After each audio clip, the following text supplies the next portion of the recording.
to actually put your head above the parapet and actually look at the 5 forces and, you know, how you're defending your product service and how you're adapting.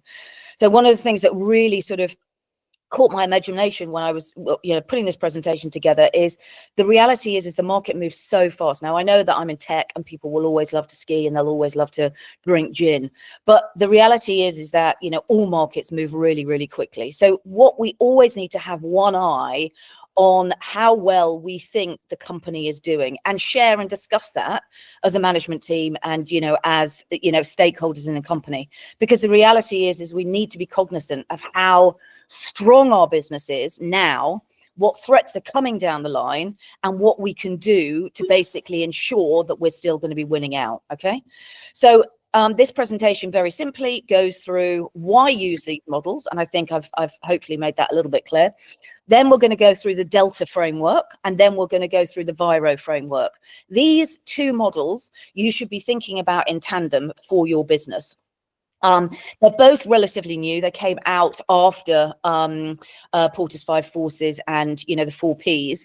But I think they are so good because they do allow you to understand where you are on that scale of longevity in terms of your business actually lasting. Do you remember on course 1, you know, on day 1, we were talking about how, you know, quickly businesses go out of business. And the reality is that, you know, we just need to really have an idea of how strong are we, how capable are we and the resources that are under management within our company in order to ensure that we can actually stay in business. So why are these models so important for, you know, us small businesses? Well, first of all, we do have really limited budgets. So we have to ensure that we are focusing those budgets in the right place. I mean, I know Soroya's got external funding, but most of us on the course, you know, basically we are, you know, we're only able to marshal the resources we sell. If we don't sell, we're not going to, and if we find our sales falling because of the 5 forces, obviously that's going to have an impact to how much money that we can throw into sales and marketing.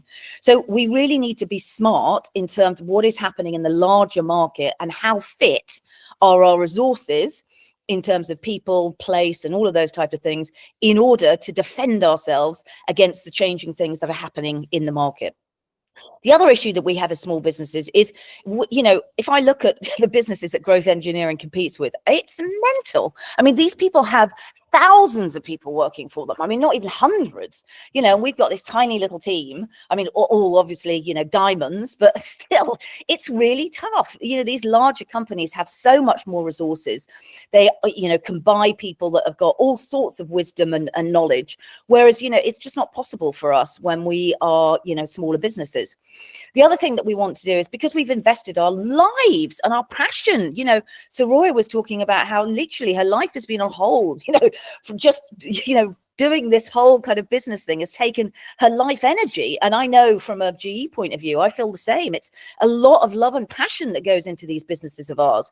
And so they need to be sustainable because we've thrown all of our energy and our passion to getting these little golden nuggets off the ground. So, you know, we really need to have a knowledge that we've made these, you know, these sacrifices and, you know, concentrated our energy, but it is going to have sustainable growth. It also allows us to understand what kind of complications or what kind of complexities there might be in holding on to clients. Okay, the most expensive piece of building a business is basically securing clients for the first time. You know, the ramp, getting them, lead generation, marketing, you know, it's expensive. And so we must hold on to them. So it allows us, these models allow us to understand how we can ensure that we are keeping the customers that have been lucky enough to walk through our virtual or physical doors. And then the other thing, it allows us to be a bit, you know, tougher with resource allocation. The reality is when our 5 forces change, we might have to make decisions with regards to how we're allocating resources. This might mean personnel changes, it might be location changes, it might be marketing changes, but you cannot pretend that basically if the market's not changing, you don't have to make resource allocation changes. So these are all the reasons why we should be really, really caring about these models. And what I love about these models is they don't give you the answer, okay? Nothing can ever give you the answers to how you're going to ensure that your business carries on for 100 years and, operates with maximum, profitability. But it can allow you to have a third-party framework to look at the decisions, to rank the decisions you're going to have to make in order to make sort of cold-hearted business decisions, essentially. Okay, so these models are important. Do hold on to this presentation and do come back to them. So I would really say once a year you want to be doing almost like a review of your strategy, and you want to go through the 5 forces, you want to go through your 4 Ps, and you want to go through these 2 models as well, so the Delta model and the VRIO model. Okay, first of all, let's just, obviously it's not me, I'm not the wisdom behind any of these models. So this is the Delta model. It was developed in 2001 at MIT. And basically it's a kind of alternative to Porter's kind of 5 forces, but it's not really, it is slightly different. And basically what it does is it looks at your customer, and it looks at your relationship with your customer rather than product, price, place, promotion. Okay, so it's very much focused on how strong is your relationship with your customers and how do you make it stronger. Okay, so it's just a brilliant model in my view, and it's named Delta after this idea of transforming. So what we want to do is, as I've said it in the beginning of the course, we want each customer coming through our door to be passionate advocates. And how do we get them to that point? Again, this Delta model helps us with that. And it really kind of focused on building bonds with your customer, as opposed to transactional elements like, the product or, the brand or anything like that. So it's really bringing them in to the highest sort of level of commitment to you for the long term. Okay, so basically the Delta model is, think of it like a pyramid. Okay, so you have to have been selected because you've got the best product positioning. Okay, so this can be the best brand, the best product, the best marketing. Okay, and most of us are here. Okay, most of us are here. The next rung on the level is total customer solutions. So are you wrapping your arms around your customer in a way that you can basically customize solutions for them, but also you can move your solutions to providing more for that customer, okay? And the customer wants to work with you. And then finally, at the very top, you've got a system which is a lock-in. So that can be something like, club membership, or, in our case, it can be contracts and, data storage that does make it really quite difficult for customers to move away from, but because you're adding value. So this basically is it's a triangle, and you are gonna start at the bottom, but what you want to be looking at is how you move up in order to, and some of this does mean that you might be offering a blend of products and services, and you might be going further than your original product. But what it will allow you to do is ensure, by doing this, that you are future forward, right? So you are leaning in and you're trying to find the problems your customers have. And from the problems your customers have, you're then able to give them total customer solutions. And then finally, kind of some sort of system lock-in. So at the same time, the challenge here as you move through this pyramid is pricing. Okay, so obviously you are not going to be providing total customer solutions, and you're not going to have a system where your customer is totally locked in if you are not increasing your pricing and selling more. Right? So the secret isn't, can I provide more to my customer for the same amount? The secret is, how do I ensure that I have a solution around my customer which maintains my golden why, but then I am moving up that pyramid in order for my business to grow? Okay, so it's putting your customer at the heart and working out what other elements you can basically sell to your customer by offering solutions and basically getting them locked in. Okay, so it kind of moves and it basically allows, as you're traversing this pyramid, and I've lived this so many times at Growth Enduring, it allows you to understand what customers want. So when I think about when we created the app for the first time, yes, we had a nascent idea for it. It was a 3-step kind of model, gamified model that we went to L'Oreal with. but they really helped to shave off and shape it, right? So we did get into a situation where we sold them the product, but in order to basically get the relationship to the next level, we were customizing it in line with their wants and needs. And we did that for years and years. And now we've got to a situation where, you know, it is simply just a world beating app. And we've been able, they are advocates for us, and they've been able to basically push us into Victoria's Secret, you know, and multiple other kind of retailers of that ilk.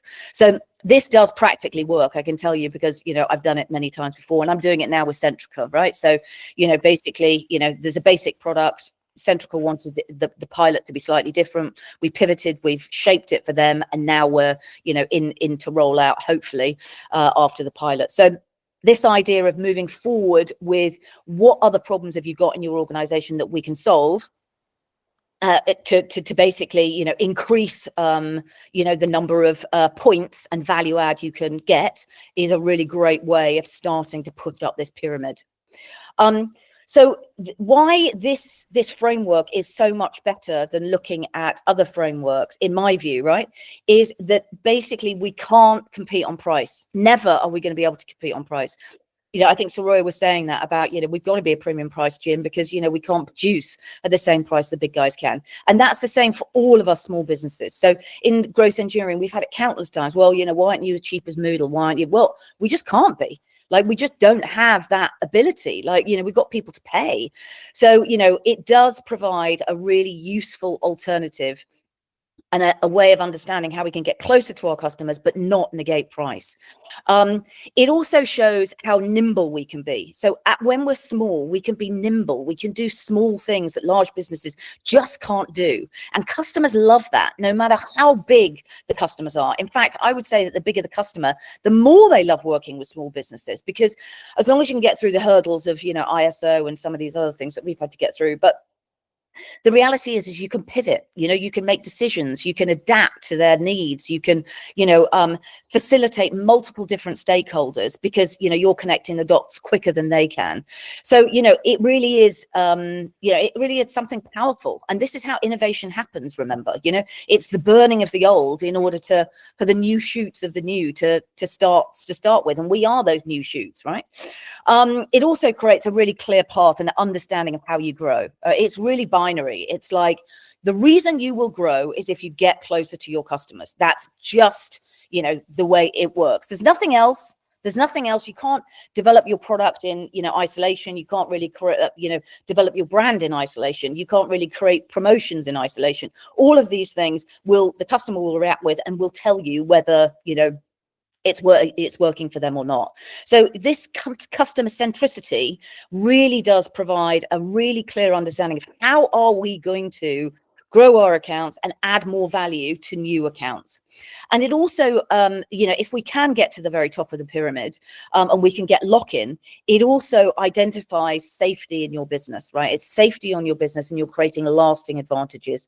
And it's obviously a great conversation for management teams to have when they're looking to scale, right? How do we get lock-in? Now, that might not be something you're going to be able to achieve, you know, this year, you know, but you need to know where you're going. Okay, so let's just review these levels, okay? First of all is, I've got the best product in the market. And as we all know, you can have the best product in the market, but the 5 forces are going to be on you, right? Because if you've got the strongest product in the market, and we can see this by NVIDIA, something comes along, one of the five forces, you know, basically somebody produces a model, and then suddenly NVIDIA stocks, you know, crash, because the reality is that, you know, the market's changed just like that. Now, they still do have the best chips, but the reality is the market has changed. Okay, so they might not need those quality of chips anymore. So having the best product is not going to, you know, it's not going to help you in the long run. You need to be looking further than that and not standing still. Because the problem is, and again, going back to my experience in growth engineering, you know, when we first entered the market, we were by far the most learner-centric platform on the market. You know, we did phenomenally well, grew, you know, pretty fast, you know, with no venture money. We had a brand that was really kind of resonating in the market. But the reality is all the functionality, well, most of the functionality, I don't know if the GE team would agree with this or not, but it has been easy to copy. Like, you know, gamification, most of our competitors have got gamification now. All of our competitors have got social learning. So, you know, if you come out there with something really strong, the reality is that competitors will come, they'll just copy you. I mean, why wouldn't they? And the other thing is you get price competition. And we've seen this again, you know, growth engineering, you didn't get the gig because, you're just too expensive and there's not enough difference between you and somebody else we could get. And the other thing is the more, the longer that you basically have a generic product, and I wouldn't say growth engineering is generic product by any means. I mean, we still do have a strong differentiator, but the reality is you do get low customer loyalty. So people aren't passionate. You know, it's not heart and soul with them, right? It's not I'm going to defend you and I'm going to stay with you because I really believe in what you're doing. So it's good to have the best product position, but you've got to understand that you're not in a strong position, okay, in terms of kind of longevity.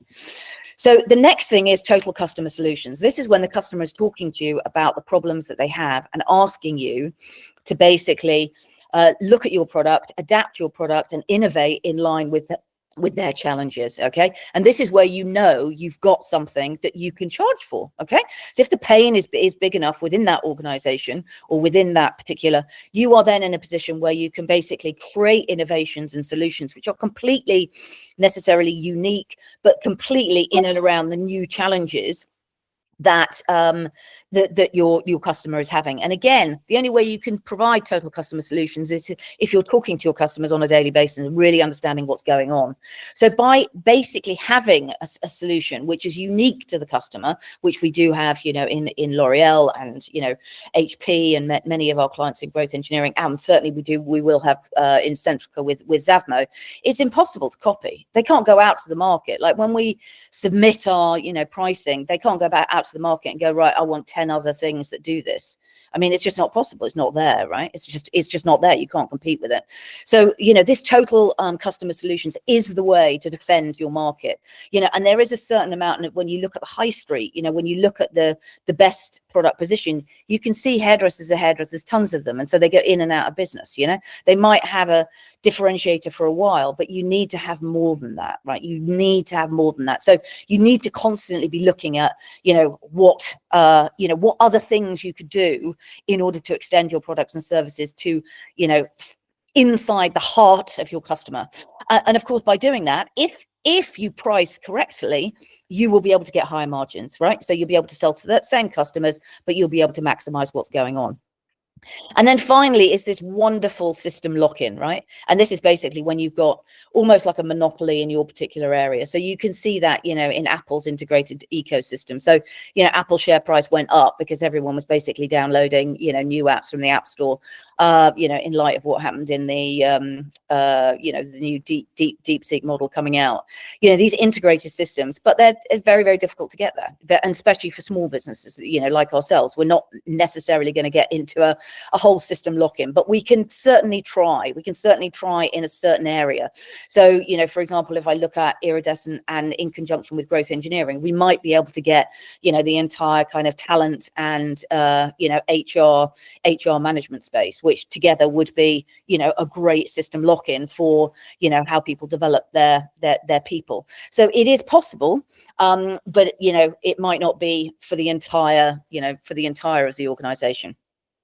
So basically what you get when you get system lock-ins is, you know, you get a much more integration between you and the customer. And the advantage of that is obviously it is very difficult to copy because it takes a long time to get out of it. So custom integrations, there's also very high switching costs. It takes a lot of time. You know, you always think it's going to take your customers more time to leave you.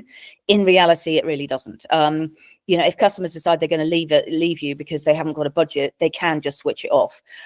The people running the platform might not necessarily think that they can, but the reality is, you know, they can. So, you know, this system lock-in is something that's slightly amorphous. But anyway, with system lock-in, it shouldn't be either to do with contracts or to do with functionality. It should really be doing with, you know, the passion in which, you know, the customer feels about your internal team, you know, driving value for them. So that is the kind of highest level. So really think about where you are on that emotional spectrum with your customers, and really also think about, are you moving through those those stages? So do you know where you are with all of your customers? So again, if I'm thinking about growth engineering, it would be on a customer by customer basis. Some customers we probably do have total customer solutions like L'Oreal, other customers we might not.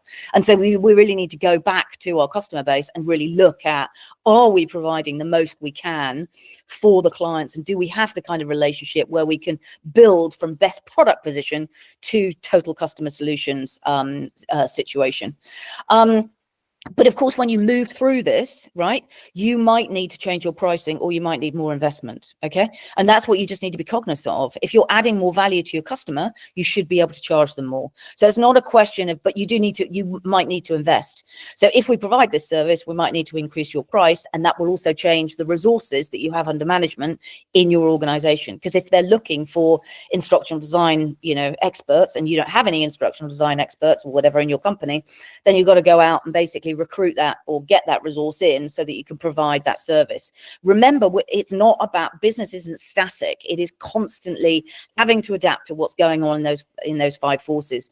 The more you know about your customer, the more you can adapt your resources to what you need in order to stay in business.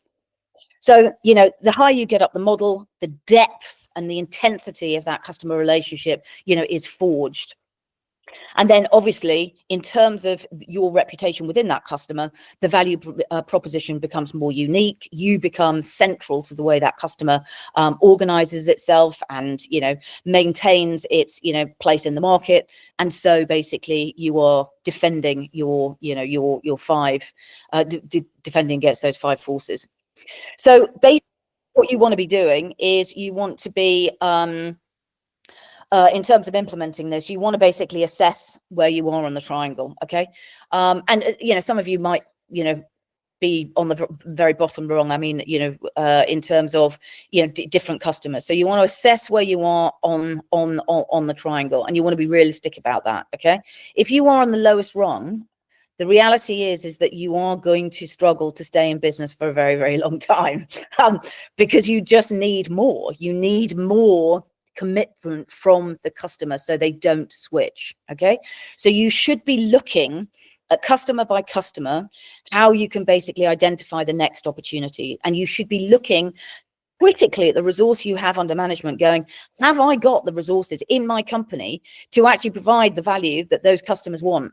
And yeah, change is difficult. You can't carry on delivering the same product again and again and again and still expect your business to grow. It just won't. It just won't. So you need to be brutal in that fact, brutal in that knowledge that you have to pivot and you have to change. And is the resources you've currently got, are they fit for requirements? Are they, willing to adapt, move, and change in order to create total customer solutions? Yeah. Then you want to develop an action plan. And again, you don't have to boil the ocean in a GE sense. It doesn't have to be for all of our customers, but it does need to be for some of our customers. And I know that, I'm not that close to, GE at the moment, but I know that we're doing that in lots of cases. We're certainly doing that with, but which customers aren't we doing it with, and what can we add to them in terms of exploring total customer solutions? Then you need to have some metrics for success, and you're going to see this in your revenue. Quite simply, you will see this in your revenue. So if you are stuck at the bottom, you will basically struggle with your growth rate. You will be lower than compound annual growth rate. You just will, right?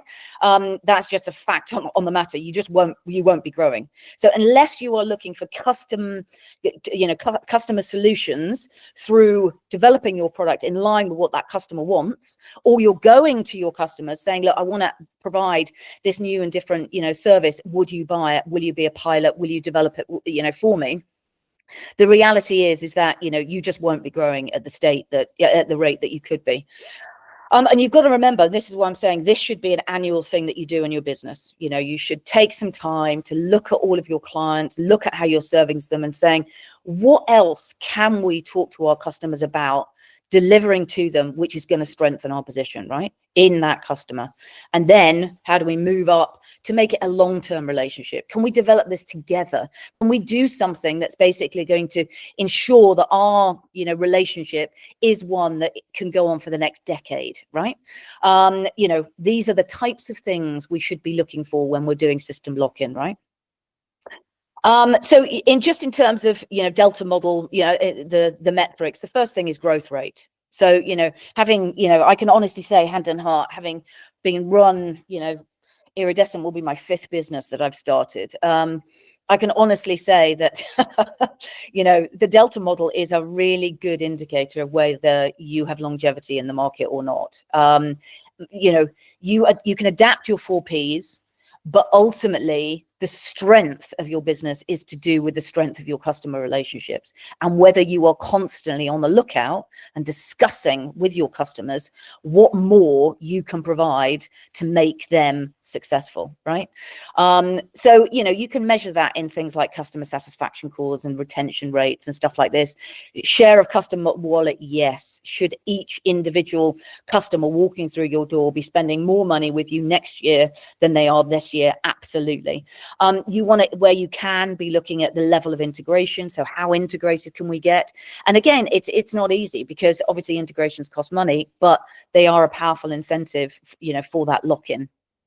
You also want to be looking at switching costs. So if you've got them in a membership, if you've got them in a club, if you've got them in these types of things, you know, if you've got them in a tribe. So at Zavmo, we talk a lot about, you know, if we get them in school tribes, if we get them in county tribes, you know, you're more likely. And we've got, you know, gamification on the platform, which says, you know, you're learning, you know, I don't know, 10%, you know, you're in the bottom 10% of your quartile. So you're developing these clubs that people don't want to get out of. And likewise in growth engineering, you know, streaks and stuff like that.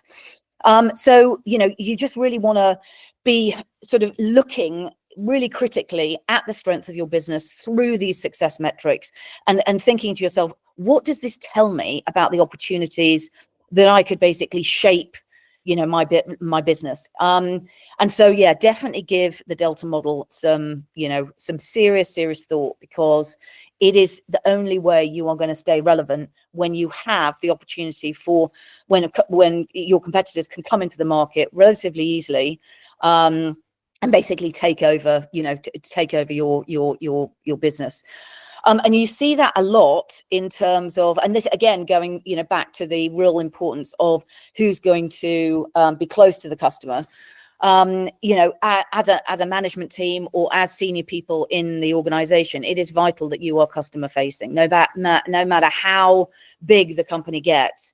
You know, and Sam was making an excellent point on this, and hopefully at some point he will, maybe tomorrow, he will talk about this point that he made about, you know, everybody has to be customer facing, because if you don't understand the customer pain points from a leadership point of view, the reality is you won't understand why you're going out of business, right? And, you know, then you're, you know, infighting and all of that kind of stuff. So it is really important that you hear the voice of the customer.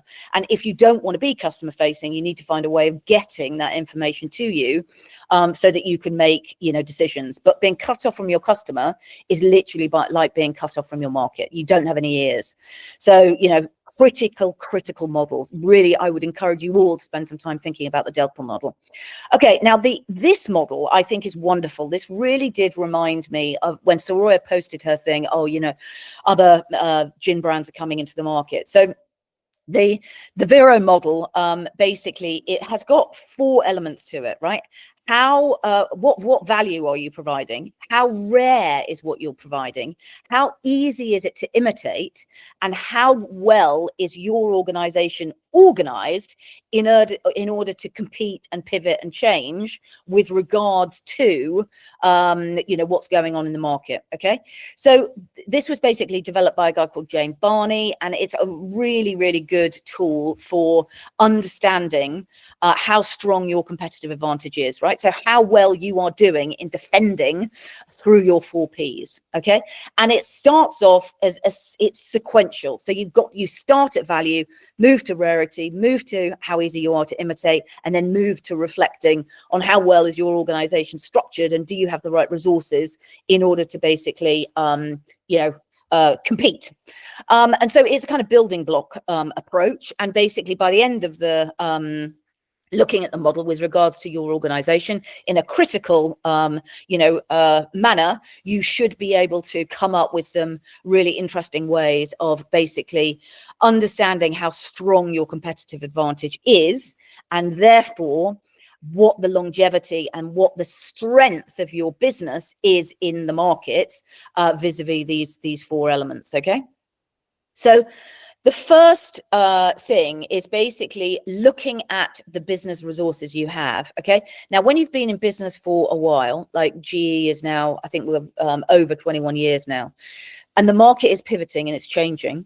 The reality is you have to be looking at the resources you've got, and you have to be saying, is this resource useful for your business? Okay, so arguably some of that might be forced upon you. So when we we gave up the office, we used to have an office and everyone used to come into the office. We then were like, well, is it actually creating 400K's worth of, because that's how much the office rent was, is it actually creating that amount of value?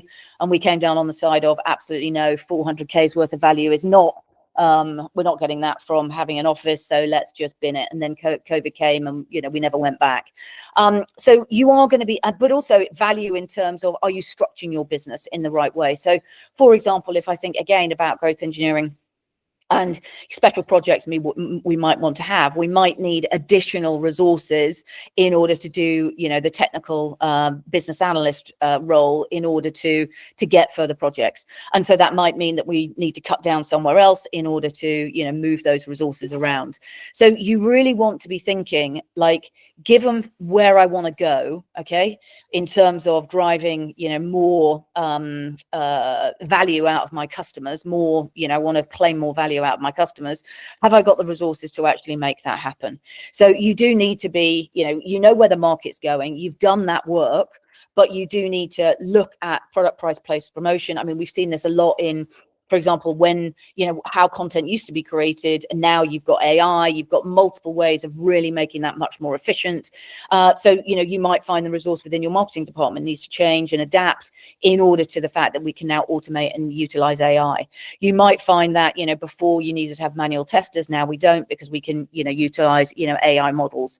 So you really want to be critically evaluating the resources you've got in terms of where the company needs to go to grow. Okay, and we're making the assumption here that you want to grow, you don't want to just die. So that's the first thing, and it's not always easy, right?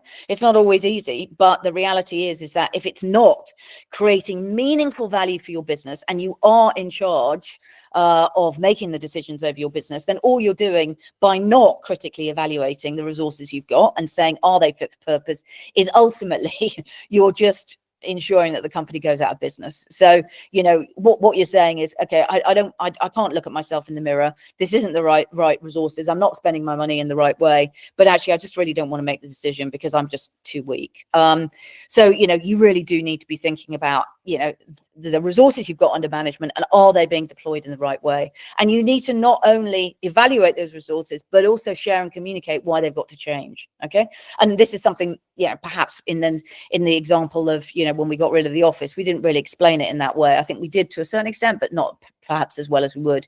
It's just not providing 400K's worth of value, so why have it? So then obviously when you're critically evaluating these decisions, you need to, obviously the other side of it is how much would it hurt your business? Would it hurt the customer relationship? But on the same side, do we need more of this type of resource in order to grow the business?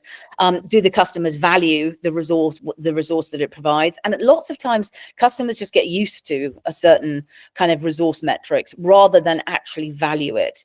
So what they value is you solving problems. If you've got somebody who is literally just doing a process, that process could probably be automated. That process can probably move over to AI, and you can get resource which does add value. Yeah, that's basically what we're talking about. So does that resource in your company really add the value you need in order to not utilize it in elsewhere?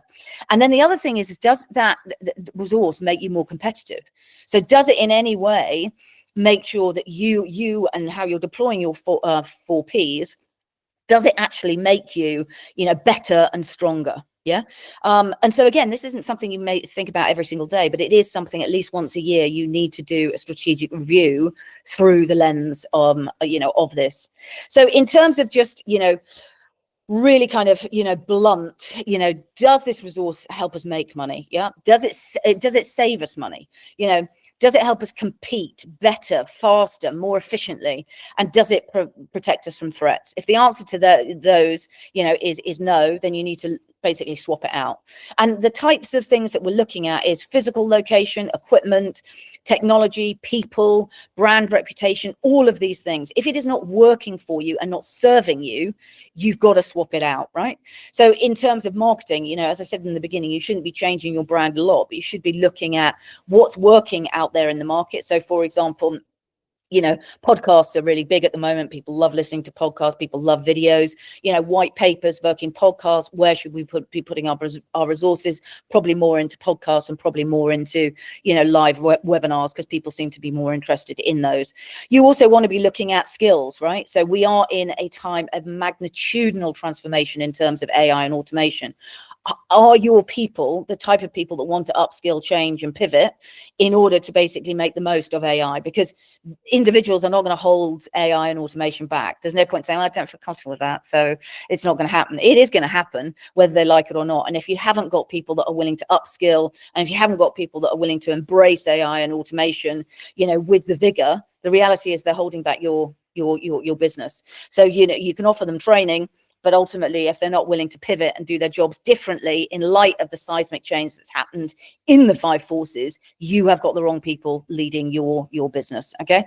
So, you can't stop the 5 forces. Like, there's nothing you can do. You can't make it all right to be the same. Like, nobody has the power of doing that, because, the capitalist model doesn't allow it. The capitalist model is one of destruction and rebirth.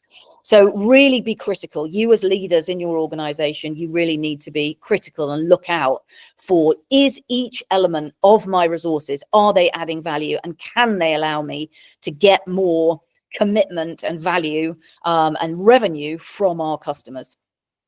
The next thing is your resource rare? Now, if your resource is not rare, right, then obviously, going into it, you have got a bit of an issue. And so what you need to do is obviously build up other elements like the exclusivity of your brand. You need to lean into all those other things you've got available to you in the 4 Ps. Okay.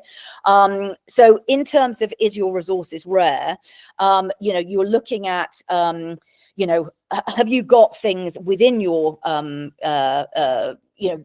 team that basically is specialized, but is also uniquely rare and interesting to your customer? So you want to make sure that you do have this, and obviously that you are pushing that forward as much as possible. If you don't have rarity, right, then the problem is your customers will come piling on in to your competitors will come piling on into your market, and basically you will find yourself eroded. Okay, so there must be something rare and special about your product, place, price and promotion. Okay, and the resources that you are doing to bring that to bear. Okay, so you need to really think critically. Like, a lot of us work in markets where there are lots and lots of competition, and maybe the product isn't so rare, but if the product isn't so rare, there are other levers you can pull to make you more rare in the eyes of the customer. And this can be expertise, it can be custom solutions, it can be brand, it can be reputation, it can be a multitude of different types of things. But you have to be thinking, how do I make myself rare? How do I make myself unusual? How do I make myself, so you need to be thinking about that rarity thing. The rarer it is, the closer and the more defined in the mind of your customer you will be. The next thing is how easy is it to imitate? Okay. And here obviously the simpler the product is, the easier it is to imitate. There are things that you can do in terms of patents, trademarks, contracts, things like that. It could be, your experience in the market. So are you a subject matter expert? Do people just simply want to work with you because you have an amazing expertise in the market? And I would say that my personal career, I've done really well with that. I push out a lot of subject matter expertise stuff. And so people will come, based on the fact that, I've spent a lot of time, just sharing my passion, basically. But years of experience is also really good. So any type of journey people are interested in. So if you're, your journey as an entrepreneur, this years of experience stuff, people really like. The next thing is strong customer bonds. I look at Steve's strong customer bonds that he's had with, his relationship in his business. I mean, those are decade-year-old relationships, and they are strong. I mean, there is obviously always the customer might go away, but I mean, those are really tight customer bonds. Spend a lot of time understanding what is going on, in that business, what they're thinking about the future of that business. So really strong customer bonds. And some industries are easier to do this, and some people feel more comfortable. Simon, who was involved in growth engineering, he was brilliant at this, but it's just not I just don't feel particularly comfortable with that sort of kind of relationship type of thing. I don't mind solutions, but when it comes to relationship stuff, I'm not so good. So it's horses for courses. Nothing is, but all of them are good things to defend against being imitated. And then the complexity. So this complexity, like multiple elements working together in different ways, obviously means that it's difficult and hard for people to imitate that product. So you really need to ask yourself, is it going to take them more than a year to copy you? Is it going to be significant investment? Can you put a wall around it so they don't really know what it is? So access to protected information. And definitely in the area of AI, it is confusing to a lot of people. So there are not a lot of people that understand the complexities of the XAPI and data lake. So obviously you've got some protected understanding in terms of people really don't know, how you've done it or what you've done. And then, the other thing is, in terms of specific team or individual relationships in your organization, what would happen if a customer took that resource, or what would happen if a customer, just imitated that type of resource as well.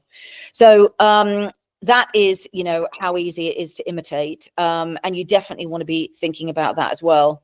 And then finally, is your business. So this is basically how you organize the information in your business, the people in your business, the processes in your business, and the proper tools and systems in your business, right? So this is all about, right, we now understand that we need to create value. We need to have rarity. We need to stop people imitating what we're doing through, various different strategies.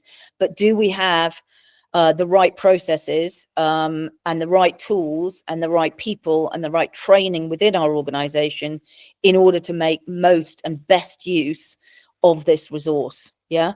So we need to be critically thinking. And remember, the market is changing all the time. So you're not going to have the same resource that you had within your company this time last year may not be fit for purpose this year. Yeah. And particularly in a tech business, our world moves really fast. So, it can take what used to take, 5 months, 2 years ago could now take 5 days.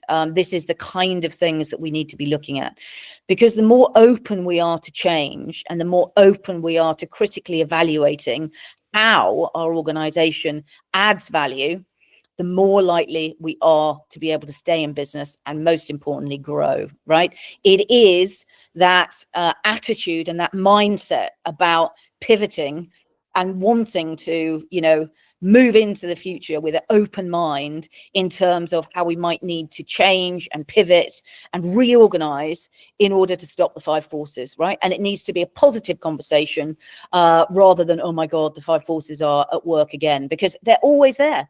They're always there. It's a permanent pressure on a business. So the more you get used to adapting, changing, pivoting, being agile, the more likely you are to be able to, you know, move forward. So basically just putting it all together, okay, what you need to be really cognizant of is at the very bottom, you know, if you are basically, you know, have got something which is just sort of basic, you know, it's not highly differentiated, it's not, you know, it's not providing extraordinary value, it's not growing.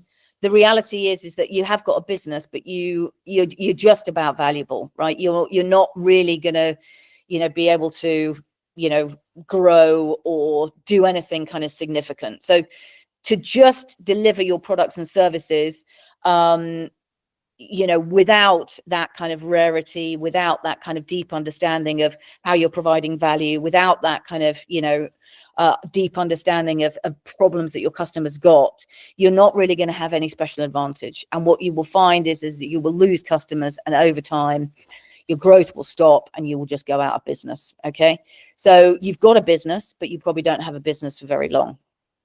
Then we come on to, have you got a temporary edge? So this is basically where you've got unique product or uniquer products. So there might be features of your product that is valuable and rare to your customers. It can be copied, but not easily, right? It can be copied, but not easily.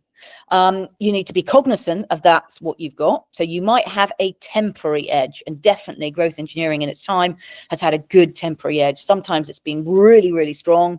You know, other times not, you know, not so much, but over a 21-year period, you would expect that. No business goes linear growth, right? It just never happens. So you might have a temporary edge, right? Then we're going on to, right, have you got a strong position in the market? And this is where you've got exclusive recipes, you've got exclusive piece of functionality, you've got exclusive memberships, you've got years of expertise, you've got, you know, awards, you've got this, you've got that, you've got, it just piles up in terms of, you know, these 4 areas. So your uniqueness, your rarity, all of these things are just building and building and building. And you've got that VRIO model that in each of those elements is just building on all of those things. You're becoming highly organized. You've got absolutely the right people, the right processes, doing the right things every day in order to basically capture, you know, the value you bring, the rarity, you know, and you know, you can't be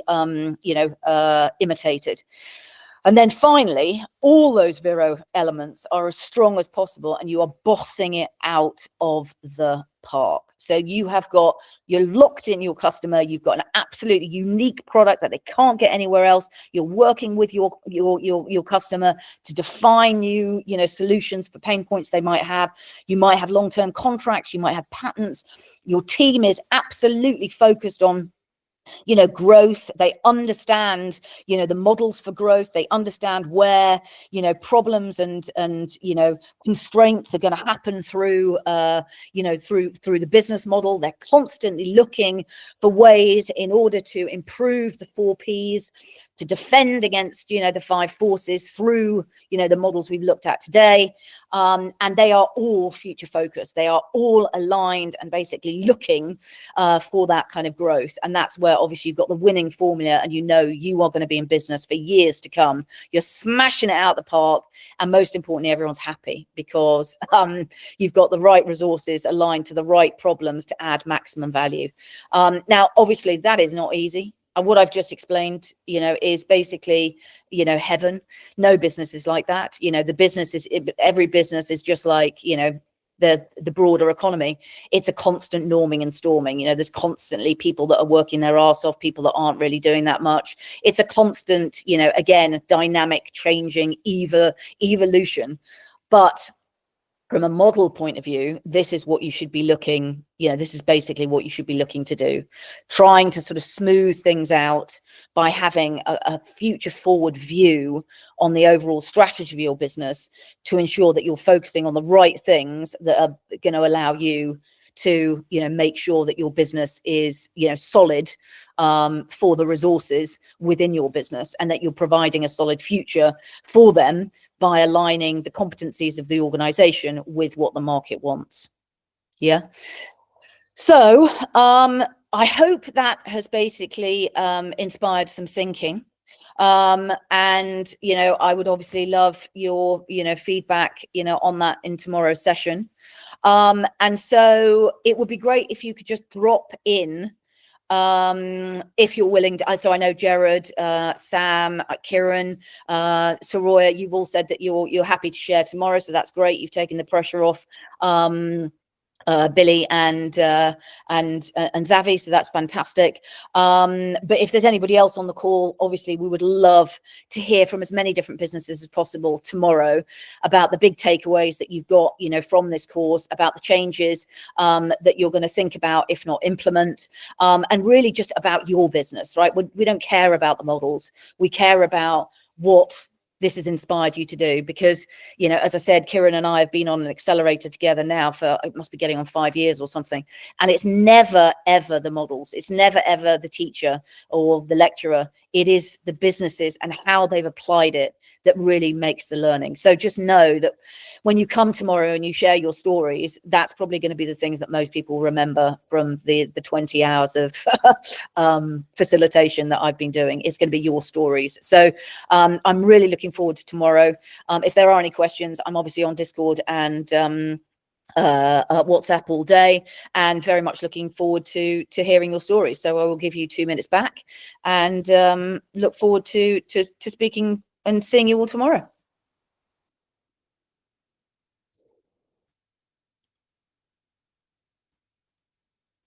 Did I?